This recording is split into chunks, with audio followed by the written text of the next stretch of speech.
Layanan advokasi adalah layanan yang diberikan konselor ketika klien mengalami situasi di mana hak-haknya terabaikan atau tidak terpenuhi.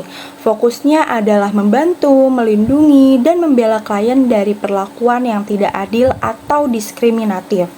Layanan ini berlandaskan pada prinsip hak asasi manusia, bahwa setiap individu berhak untuk hidup, berkembang, dan mendapat perlindungan. Jadi, ketika ada hambatan atau tindakan yang mencederai hak klien, konselor membantu memulihkan hak tersebut. Advokasi juga memiliki dasar hukum, yaitu Permendikbud Nomor 111 Tahun 2014 yang mengatur bahwa layanan ini diberikan kepada peserta didik yang mengalami perlakuan tidak mendidik, diskriminasi, kekerasan, pelecehan, atau tindakan kriminal. Secara singkat, advokasi adalah bentuk keberpihakan konselor agar klien memperoleh hak dan perlindungan yang layak. Fungsi advokasi dalam konseling itu pada dasarnya adalah membantu klien ketika hak mereka terganggu atau tidak dipenuhi. Jadi, kalau ada hak klien yang dirampas, dihambat, atau dibatasi, konselor di sini berperan untuk mendampingi dan memastikan hak itu bisa kembali diperoleh. Intinya, fungsi advokasi adalah membela, melindungi, dan memulihkan hak klien yang tercederai, sekaligus membantu mereka bisa kembali berkembang dan menggunakan potensinya secara optimal. Yang selanjutnya ada tujuan layanan advokasi. Nah, tujuan layanan advokasi ini dapat dibagi menjadi dua, yaitu tujuan umum dan tujuan khusus. Yang pertama ada tujuan umum.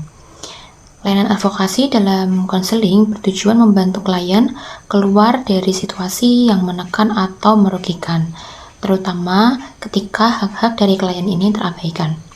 Nah, kondisi tersebut dapat menghambat bahkan menghentikan keberlangsungan hidup, perkembangan, dan terutama pada proses pendidikannya.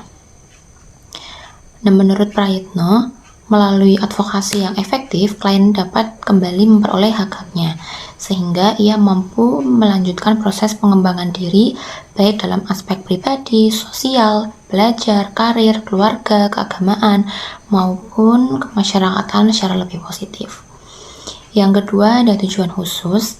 Tujuan khusus dari layanan advokasi dalam bimbingan dan konseling itu untuk memberikan dukungan agar klien dapat melepaskan diri dari tekanan, kendali, atau campur tangan pihak-pihak tertentu yang selama ini membatasi, mengganggu, atau bahkan meniadakan hak-hak dari klien.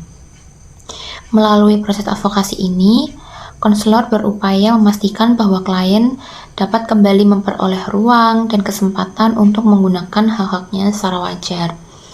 Dengan demikian, hambatan yang dialami klien dapat dikurangi atau dihilangkan, sehingga permasalahan yang dihadapi oleh klien dapat diatasi secara lebih efektif. Yang selanjutnya ada peran konselor sebagai advokat. Nah, konselor sekolah sebagai advokat memiliki peran penting dalam memastikan bahwa setiap peserta didik ini memperoleh kesempatan belajar yang aman, adil, dan bebas hambatan. Nah, sebagai advokat, konselor dituntut untuk meninjau kondisi sekolah dari berbagai sudut pandang, baik dari sisi internal maupun eksternal, gunanya untuk mengidentifikasi kendala yang mungkin menghambat perkembangan peserta didik. Nah, menurut Singh tahun 2010 serta Stone dan Dahir tahun 2011 menegaskan bahwa proses identifikasi tersebut bertujuan membantu peserta didik mencapai perkembangan optimal dalam aspek akademik, sosial, emosional, maupun kepribadian. Konselor dengan demikian berkewajiban memastikan bahwa peserta didik tidak menghadapi hambatan struktural ataupun lingkungan yang dapat mengganggu tugas perkembangannya. Menurut Jack dan House tahun 2010 menegaskan bahwa pergeseran tuntutan pendidikan modern membuat konselor tidak hanya berperan sebagai pemberi layanan, tetapi juga sebagai agen perubahan yang mempromosikan keadilan sosial. Nah, di dalam konteks ini, Konselor diharapkan memiliki kemampuan komunikasi, kesadaran sosial kritis, serta keterampilan interpersonal untuk memperjuangkan kepentingan peserta didik, khususnya mereka yang berasal dari kelompok rentan. Menurut Marin tahun 2014, turut menekankan bahwa konselor ini harus bersikap proaktif dalam menantang kesenjangan informasi atau ketidakadilan sistemik yang dapat merugikan peserta didik. Nah, selanjutnya ada bentuk peran advokasi konselor. Yang pertama yaitu menutup kesenjangan informasi, di mana konselor memastikan bahwa semua peserta didik ini mendapatkan akses informasi yang setara, terutama mengenai pendidikan dan karir. Yang kedua ada memberdayakan peserta didik, di mana konselor membantu siswa mengenali potensi dirinya, mengembangkan kemampuan berpikir kritis, dan membangun kepercayaan diri siswa. Yang terakhir yaitu ada penyediaan informasi pendidikan dan karir. Nah, di sini konselor menyediakan informasi yang jelas mengenai jalur pendidikan dan karir seperti proses masuknya perguruan tinggi dan bagaimana persyaratan atau ketentuan untuk masuk dalam universitas tersebut. Selanjutnya ada komponen layanan advokasi. Komponen layanan advokasi ini terbagi menjadi 3 komponen utama, yaitu yang pertama ada konselor. Konselor di sini sebagai pelaksana layanan yang dituntut untuk memiliki kemampuan komunikasi yang baik, keterampilan melakukan lobby, dan kecakapan memanfaatkan hubungan dengan berbagai pihak yang berkaitan dengan masalah konseli. Selain itu, konselor perlu mampu untuk mengolah kondisi dan materi secara optimal.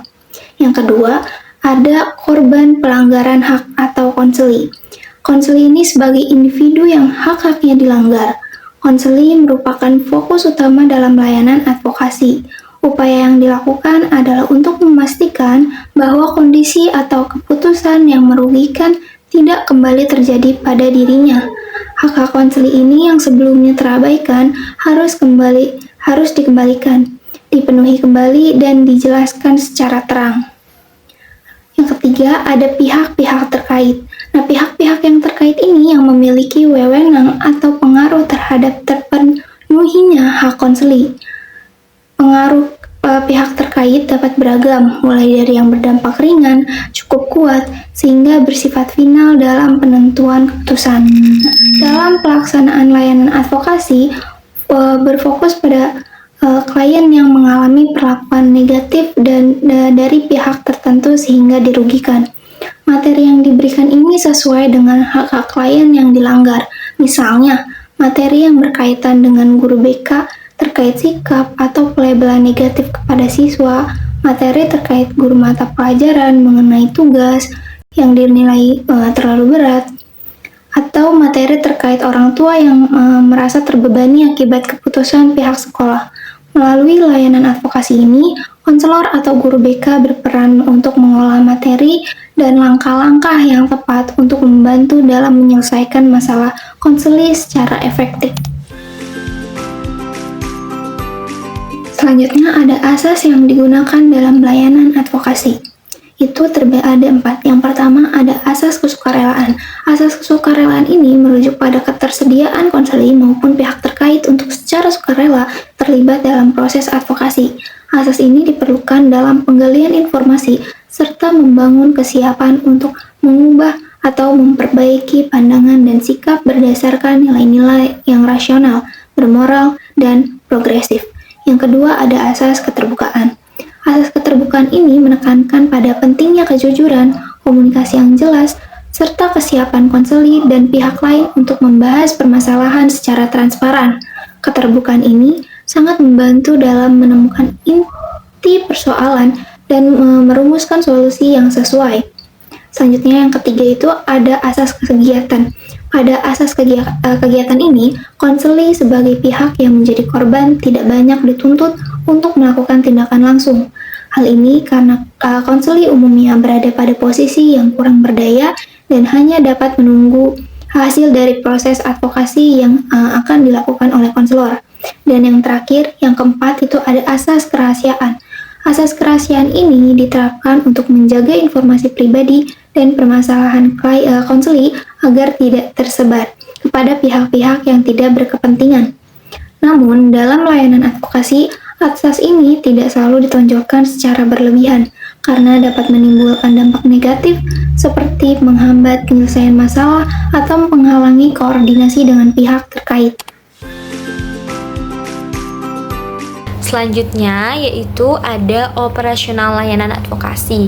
Nah, di dalam operasional layanan advokasi ini ada 5 jenis. Yang pertama dimulai dari perencanaan, di mana layanan advokasi ini selain berisi identifikasi klien secara lengkap beserta masalah dan kondisi awal dirinya, juga secara komprehensif memuat materi dasar dan pengembangannya dalam hubungannya dengan pihak-pihak terkait.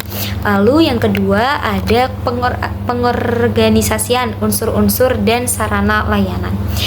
Nah, setelah rencana yang bersifat terbuka dan komprehensif, sebelum layanan advokasi secara nyata diwujudkan di lapangan, terlebih dahulu ini diatur dan diorganisasikan segenap unsur dari materi, sarana, pihak-pihak terkait, waktu dan tempat, serta aspek terkait dengan operasional lainnya.